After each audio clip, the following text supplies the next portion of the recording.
this video, I'm going to walk you through the process how to record green screen footage, remove the green, and add it into your 3D environments inside of Blender. The way I learned it in film school was completely off. I learned that you have to record your green screen footage, make your 3D environment, put it into the background, and it's just completely off.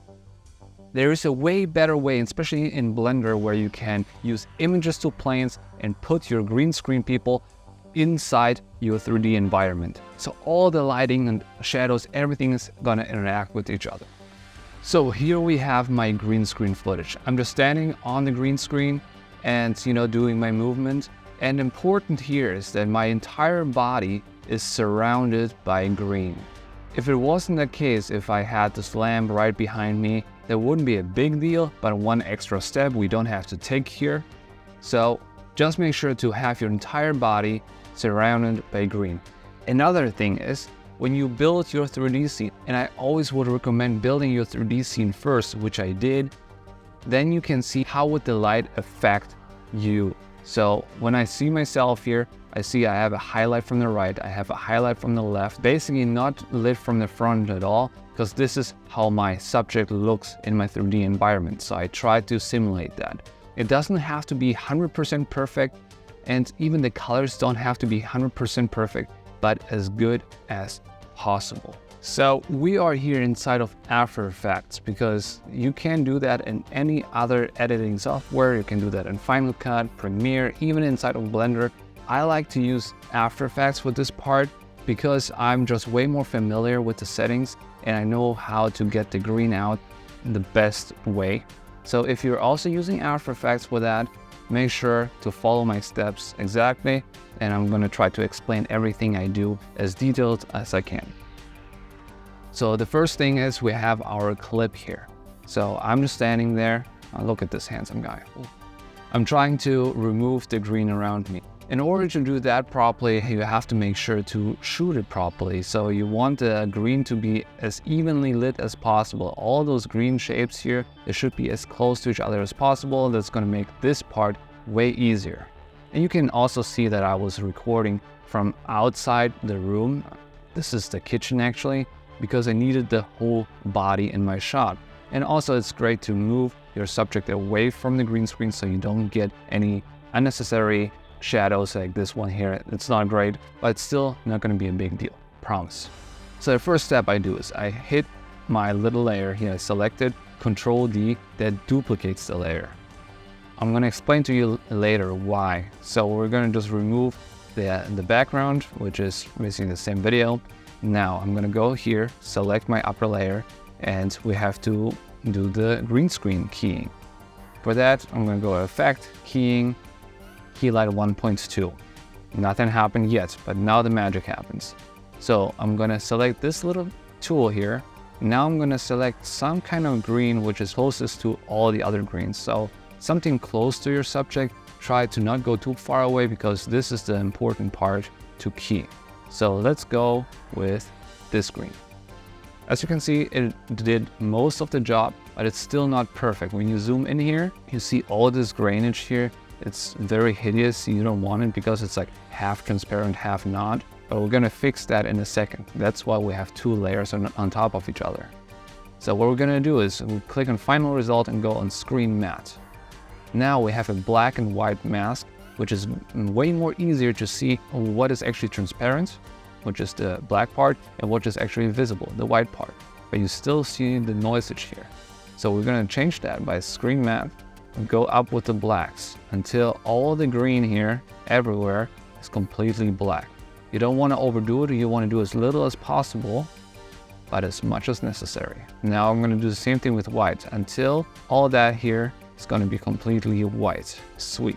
Still doesn't look like much. When I go to my final result, you see it's way better, but it's also not perfect yet because I still have all this noise going on. And that's really the magical part. I'm not actually gonna use this as a video. What I'm gonna do is I'm gonna use my background video, which has no effects on it. I'm gonna use the the information from the upper mask, the mask basically on my original video, so the colors stay the same. And that's how I get this result. Now the only issue is I have a little bit of green spillage here because it doesn't change the color at all. So I'm gonna go on my down layer and go on keying again and advanced spill suppressor. That just helps to remove the green out of my actual footage, because that's what happens as you record yourself in a green screen and all of this green spills onto your skin and onto your clothes, and you don't want that. So this part is done. Obviously, it's not the final result. So the next step, what we need to do is go on the lower layer, go and use the pen tool, and now we're going to draw a mask around our subject and making sure to have enough room because we don't want anything to be cut off. Cool. Now I'm gonna go through my entire thing and see if anything is cut off. My hands get very close here to being cut off. Let me remove that so I see better. Let's get just a little further just in case. I'm gonna bring my feet mask closer, just close enough so it's not cut off at any time. I look at my hands, perfect. And that's basically the first step. Now we just need to render this out, and then it's super cool what you're gonna see next.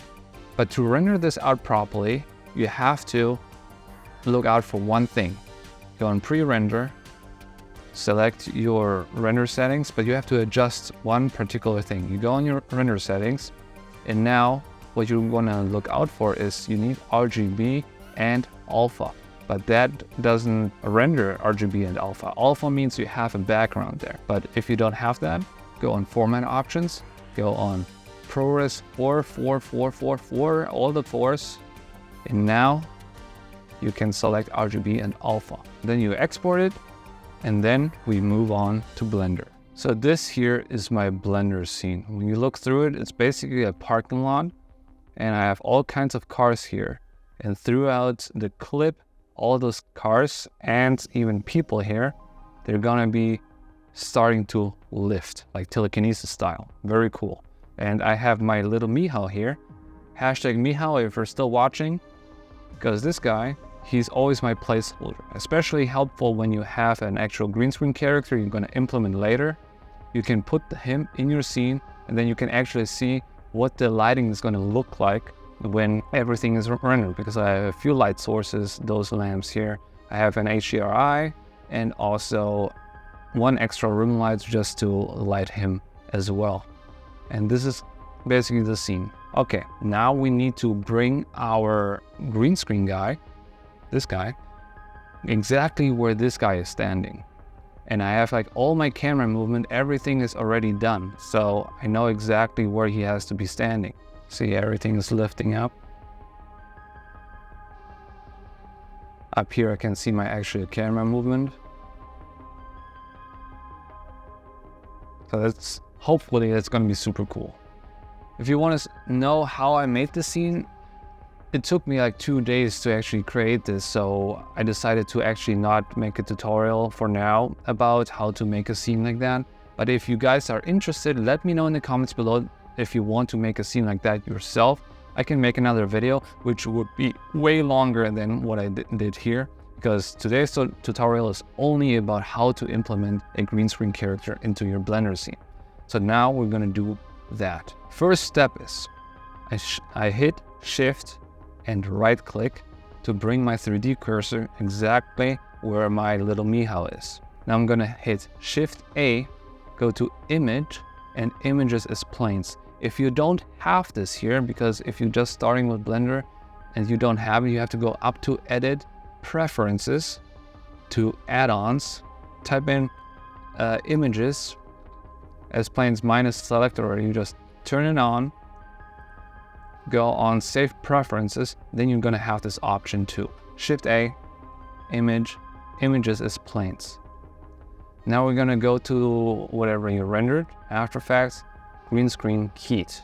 Now I have my little scene here. It's dipped into the ground. With G, I can lift it off. I can already tell the scale is going to be off and I have to make it way bigger. But just for preview reasons, I'm going to show you what it looks like. See, I have my little guy here. Now I'm gonna bring him to the same scale my actual character is. Hit S, scale up, and bring him up to the same level. I know that Mihao is a little taller than me, so I'm gonna keep it that height, but now I'm just gonna turn off my little Mihao, so I kind of have an idea what this is gonna look like. And the cool thing about this is that my character here is also gonna throw a shadow and everything. It's gonna interact with my 3D environment. If I just, modeled my scene, and put it all together in After Effects, it wouldn't interact with my scene at all. But all the lights and all the colors are gonna impact my green screen person, and my green screen person is also gonna throw shadows and stuff like that onto my 3D environment. So this is super cool and very powerful.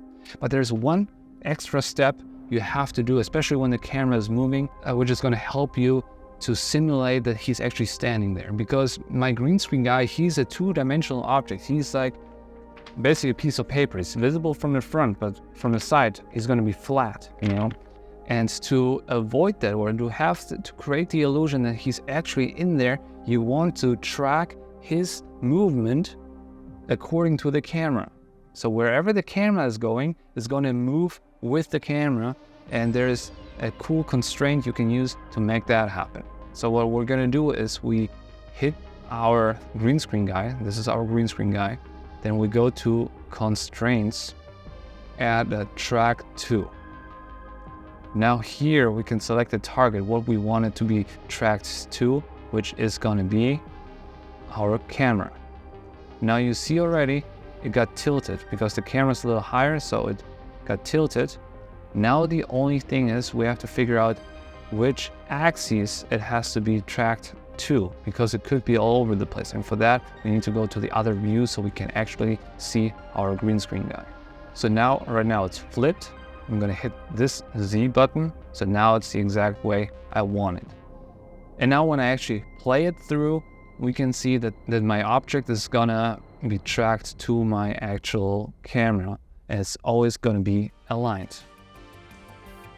So that's it for this tutorial. If you have any suggestions how to make this better, please let me know in the comments below so we can all benefit from it. If you have any questions on one of these steps, how I did that, also ask me, and maybe somebody else is going to answer them, maybe I'm going to answer them. Let's grow this Blender community, a flock of Blender artists, as you will. If you are a pure beginner, like a brutal Blender beginner, make sure to check out this video because that goes through all the basics you have to know about Blender. Thank you so much for watching, and see you in the next video. Toodaloo.